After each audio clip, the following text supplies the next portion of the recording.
Assalamualaikum warahmatullahi wabarakatuh. Alhamdulillahirrabbilalamin wabihi nasta'in amma ba'du. Qala rabbi shrah li sadri wa yassir li amri wahlul 'uqdatam min lisani yafqahu qawli. Ya Fatahu ya Alimu ya Razzaqu ya Karim. Pertama, marilah kita panjatkan puji syukur kehadirat Allah Subhanahu wa taala yang telah memberikan kepada kita semua kesehatan. Salawat dan salam semoga tercurahkan kepada junjungan kita Nabi besar Muhammad SAW. Yang saya hormati dosen pengampu mata kuliah hadis Tarbawi, Ibu Hajah Dewi Bik LCMA. Semoga beliau selalu diberikan kesehatan oleh Allah Subhanahu wa taala.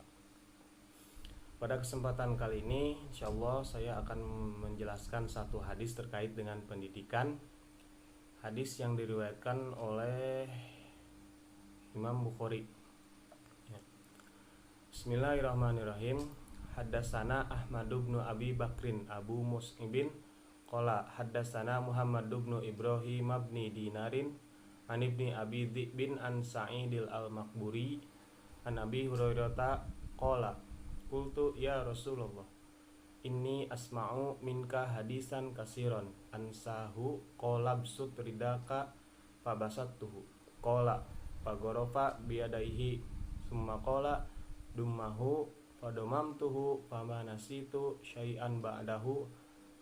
Haddatsana Ibrahim ibn al-Mundiri qola haddatsana ibnu Abi Fudaikin bihada au qola gorofa biadihi fihi rawahu al-Bukhari, yang artinya menceritakan kepada kami Ahmad bin Abu Bakar As-Siddiq. Abu Mus'ab ia berkata menceritakan kepada kami Muhammad bin Ibrahim bin Dinar dari Ibnu Abi Zibu dari Sa'id Al-Maqburi dari Abu Hurairah ia berkata, aku berkata kepada Rasulullah SAW, wahai Rasulullah, sesungguhnya aku banyak mendengar hadis dari engkau, lalu aku lupa.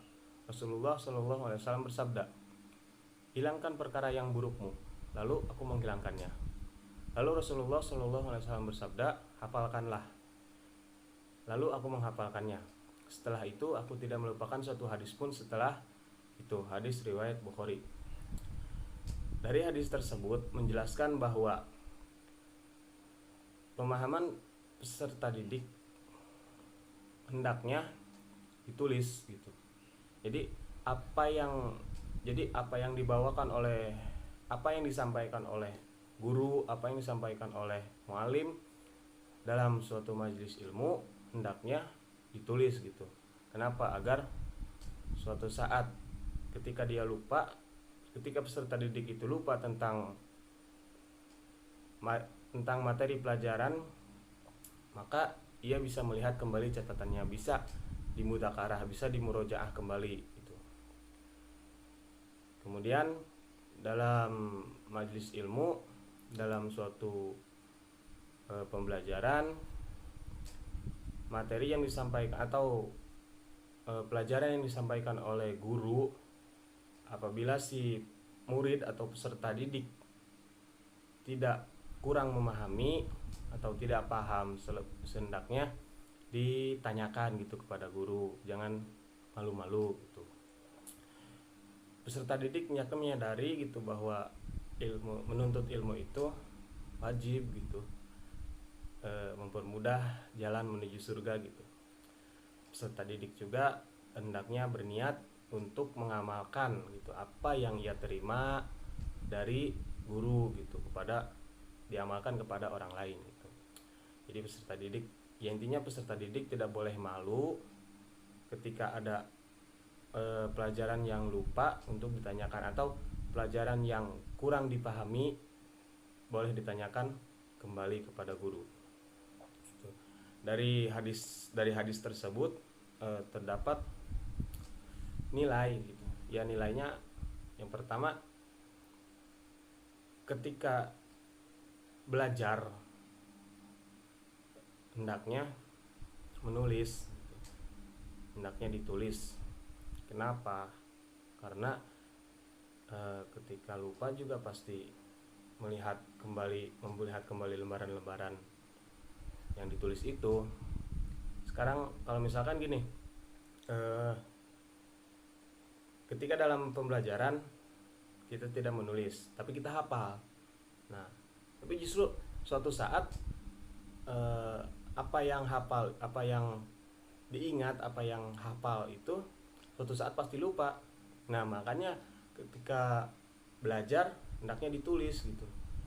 Kalau lupa kan bisa gitu, bisa enak dengan melihat kembali catatan gitu, melihat-lihat kembali gitu buku gitu. Yang kedua, tidak boleh malu. Intinya jangan malu gitu, jangan malu untuk bertanya kepada guru tentang materi yang belum dipaham. Misal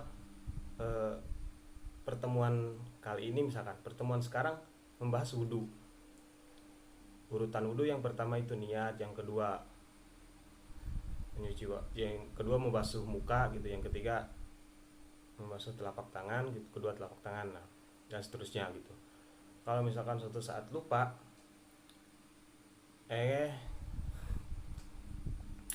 misalkan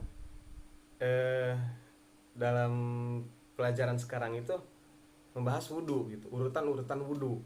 Nah, kemudian suatu saat kita itu lupa gitu tentang urutan wudhu, maka boleh ditanyakan kembali. Ataupun ketika pelajaran itu ketika mau berakhir pelajaran gitu, kita lupa gitu, urutan yang pertama itu kan niat, yang kedua membasuh muka, tapi kita ingatnya yang pertama niat, yang kedua membasuh kaki misalkan, tapi kita ragu gitu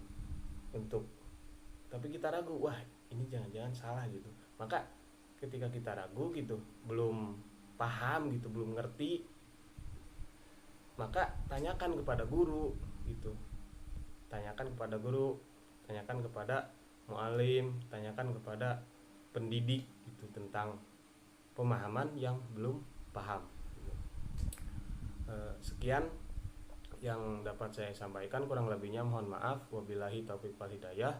Assalamualaikum warahmatullahi wabarakatuh.